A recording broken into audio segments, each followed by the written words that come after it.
Assalamualaikum warahmatullahi wabarakatuh. Bismillah, alhamdulillah, wassalatu wassalamu ala rasulillah Sayyidina wa maulana Muhammadin wa ala alihi wa ashabihi ajma'in, amma ba'd.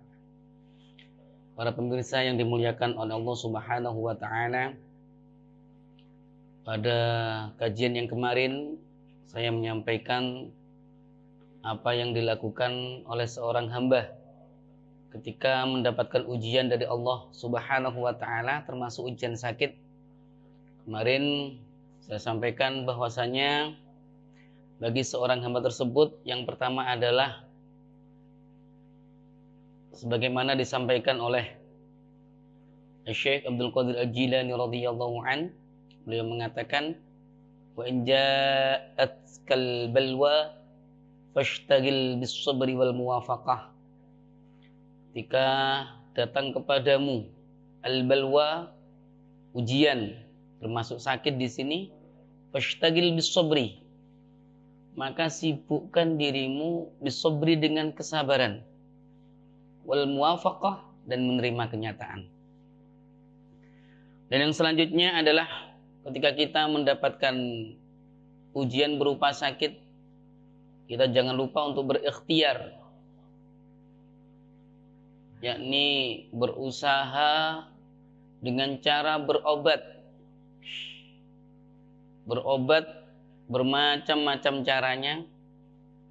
Ada yang dengan cara pergi ke dokter, ada yang dengan cara melalui ruqyah.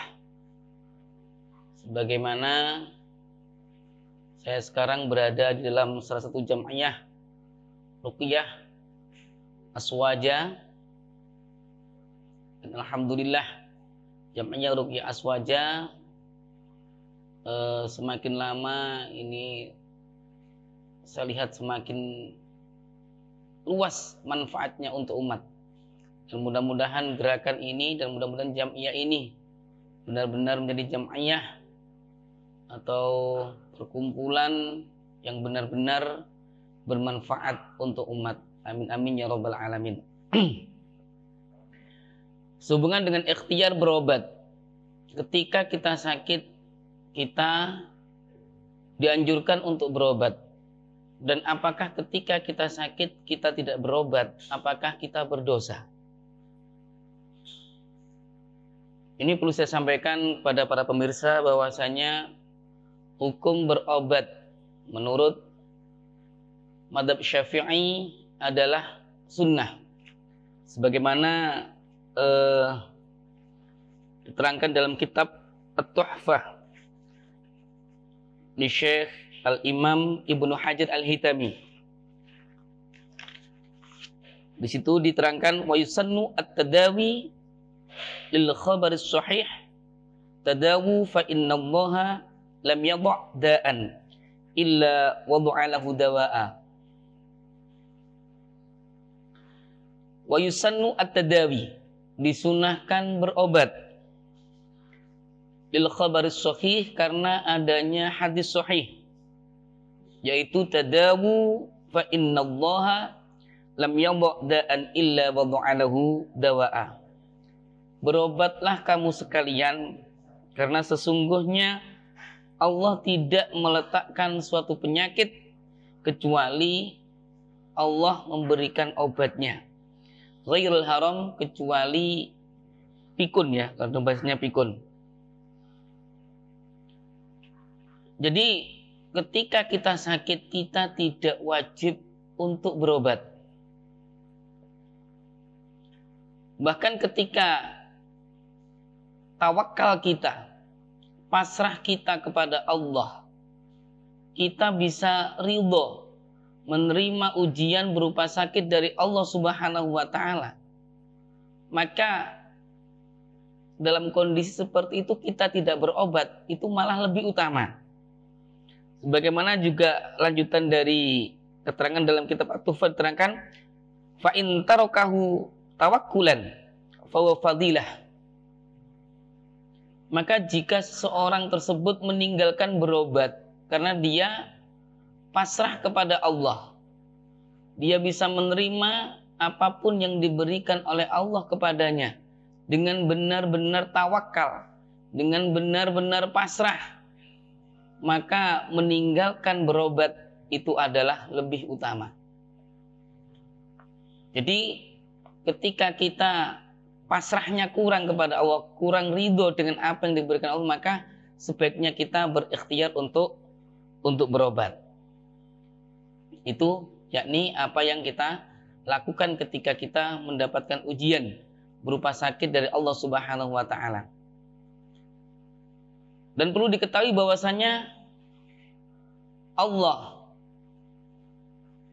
yang menyembuhkan segala macam penyakit itu diletakkan dimanapun, dalam kondisi apapun. Artinya apa? Artinya ketika kita berobat, maka berobatlah dengan berbagai macam cara, yang penting diridhoi Allah Subhanahu wa taala. Jangan terfokus hanya dalam satu obat. Ketika kita berobat dengan ruqyah masih belum mendapatkan kesembuhan, jangan lupa untuk berobat dengan herbal. Karena siapa tahu, karena apa? Karena muqaronah, bebarengan qada Allah, yaitu kadang-kadang dibarengkan dengan sesuatu hal yang dirahasiakan oleh Allah Subhanahu wa taala. Saya pernah, itu ada kejadian, ada seorang wanita yang kesurupan tuh sampai 3 hari 3 malam. 3 hari 3 malam, hari ketiganya saya ke sana. Saya ruqyah dengan membacakan ayat-ayat Quran, wah malah tidak karu-karuan reaksinya. Malah sampai lari keluar dari rumahnya. Itu sampai 3 hari. Dan besoknya diikhtiari dengan ikhtiar ruqyah dengan praktisi yang lain. Kebetulan waktu itu bukan praktisi jam'iyah ruqyah aswaja. Hanya dibacakan Ikhlas, Falak, An-Nas, itu langsung sadar. Dan waktu itu saya penasaran dan ingin mendapatkan ilmu dari beliau yang meruqyah sehingga diberi kesembuhan Allah Subhanahu wa taala. Apa jawab dari praktisi tersebut? Dia mengatakan, jenengan ruqyah bolak-balik, Anda ruqyah berkali-kali. Kalau Allah belum memberikan kesembuhannya bebarengan dengan ruqyah saya, maka sembuhnya adalah cukup 1 kali saya ruqyah, maka sembuh. Karena kesembuhan adalah hanya dari Allah Subhanahu wa taala.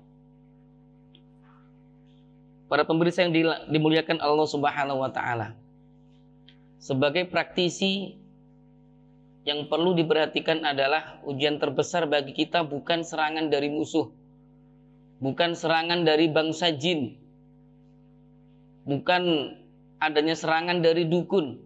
Itu yang bahaya, tapi ada yang lebih bahaya lagi. Yang pertama adalah rusaknya akidah.